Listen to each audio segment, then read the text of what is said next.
ang abian ni Loyang Nancy. Sa isang liblib na baryo sa Mindanao, may isang matandang babae na halos lahat ay kinatatakutan. Hindi dahil siya'y mangkukulam, kundi dahil maraming naniniwala na may ibang nilalang na nakatira sa kanya. Ang pangalan niya si Nancy de la Cruz, ngunit sa baryo tinatawag nila siyang Loyang Nancy. 74 na taong gulang, payat, mahina, halos hindi na makatayo. Pero tuwing sasapit ang Martes at Biyernes ng gabi, may ibang nilalang daw na gumigising sa loob niya. At ayon sa mga nakakita, kahit 5 lalaki raw ang pumigil sa kanya, hindi nila ito kayang hawakan. Ayon sa kwento ng kanyang pamilya, 7 taong gulang pa lang si Nancy nang turuan siya ng kanyang ama ng panggagamot. Mga bulong, dasal, ritual, mga lihim na ipinapasa raw sa dugo ng kanilang angkan. Noong una, simpleng panghihilot lang, pagpapahid ng langis, pagbubulong habang hinihipan ang may sakit. Ngunit habang tumatagal, lumalalim ang kanyang ginagawa.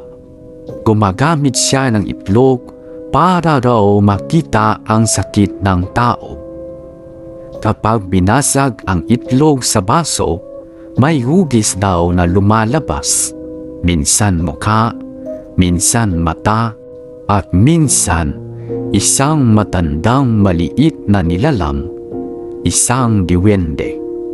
Na ayon kay Nancy, siya raw ang kanyang abiyan, kaibigan, tagabantay, tagapagbigay ng kapangyarihan. Tuwing gabi raw, may inihahain si Nancy sa likod ng bahay, nilutong manok, baboy, minsan itim na manok na walang ulo. At bawal na bawal daw silipin iyon, dahil kapag nakita mo raw, makikita ka rin nila. Isang gabi, may batang lalaki ang nagtangkang sumilip. Narinig niya raw na may nagsasalita sa likod ng bahay. Pero hindi boses ni Nancy. Malalim, magaspang, parang matandang lalaking galit. Pagtingin niya sa bintana, nakita niya si Nancy na nakaluhod sa lupa at sa harap niya. May maliit na nilalang na kulubot ang balat. Sa sobrang laki ng mga mata, bigla raw siyang nilingon nito at ngumiti. Kinabukasan, nilagnat ang bata ng 3 araw at paulit-ulit niyang sinasabi, "Yung matanda, nasa kisame." Pagsapit ni Nancy ng 45 anyos, doon nagsimula ang kakaiba. Bigla na lang daw siyang umakyat sa puno sa kalagitnaan ng gabi. Nagtatago, sumisigaw, minsan tumatakbo sa gitna ng ulan nang walang tsinelas. Paulit-ulit niyang sinasabi, "Papatayin nila tayo.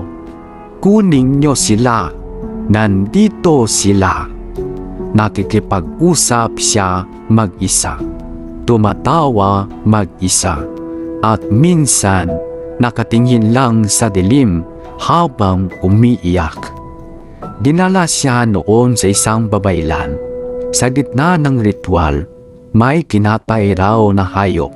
At habang tumutulo ang dugo sa lupa, biglang nagsalita si Nancy gamit ang boses ng lalaki.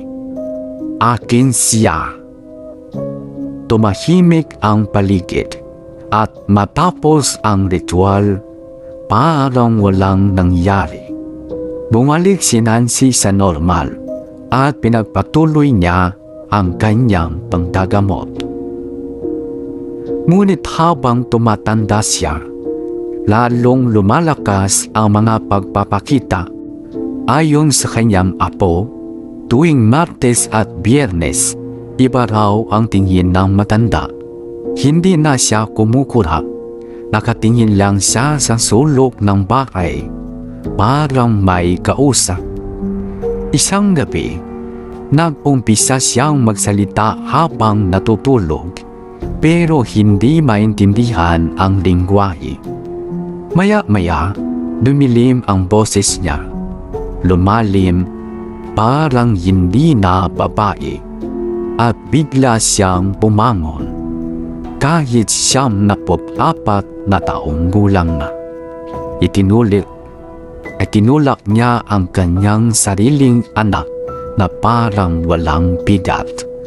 3 lalaki ang humawak sa kanya, pero isa-isa silang natumba. Sumisigaw si Nancy habang nangingitim ang mga mata.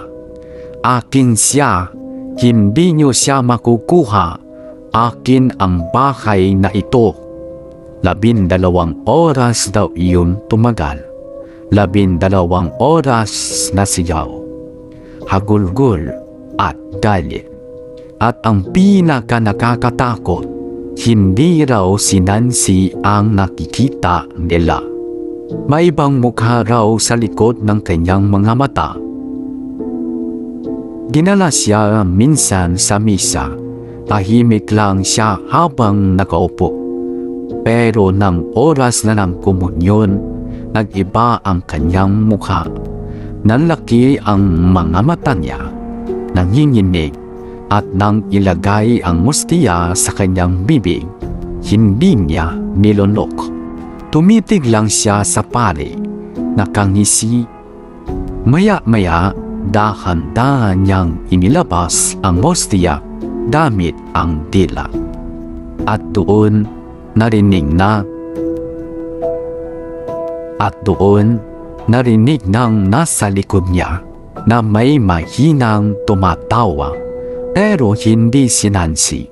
Mas malalim, mas matanda, parang nanggagaling sa ilalim ng lupa. 1 linggo matapos iyon, nagdesisyon ang pamilya na ipatigil na ang lahat ng ritual sa bahay.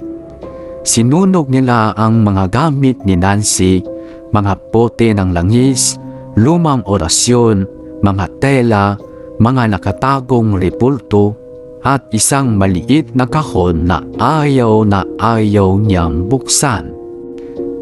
At isang maliit na kahon. Pero nang buksan nila iyon, may nakita silang tuyong itlog, itim na rosaryo, at hibla ng buhok ng iba't ibang tao.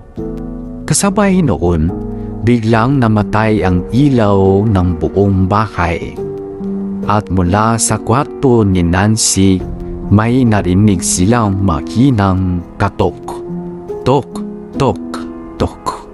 Pagpasok nila, nakaupo lang si Nancy sa dilim, nakangiti, at sa likod niya may maitim na anyong maliit na unti-unting gumagapang patras papunta sa ilalim ng kama. Hindi na raw nila muling nakita iyon, pero simula noon, tuwing 3:00 ng madaling araw, may naririnig silang yabag sa bubong. Mabagal, paikot-ikot, at minsan may mahinang bulong na nagsasabing, "Gutom pa kami." Hanggang ngayon, buhay pa raw si Loyang Nancy. Mahina sa umaga, tahimik, parang ordinaryong matanda. Pero kapag sumapit ang Martes at Biyernes, walang naglalakas loob lumapit sa kanyang bahay dahil ayon sa mga nakatira roon, kapag tumingin ka raw sa kanyang bintana sa hating gabi, hindi si Nancy ang makikita mo, kundi isang matandang nilalang na nakangiti sa dilim at naghihintay ng susunod niyang sasamahan.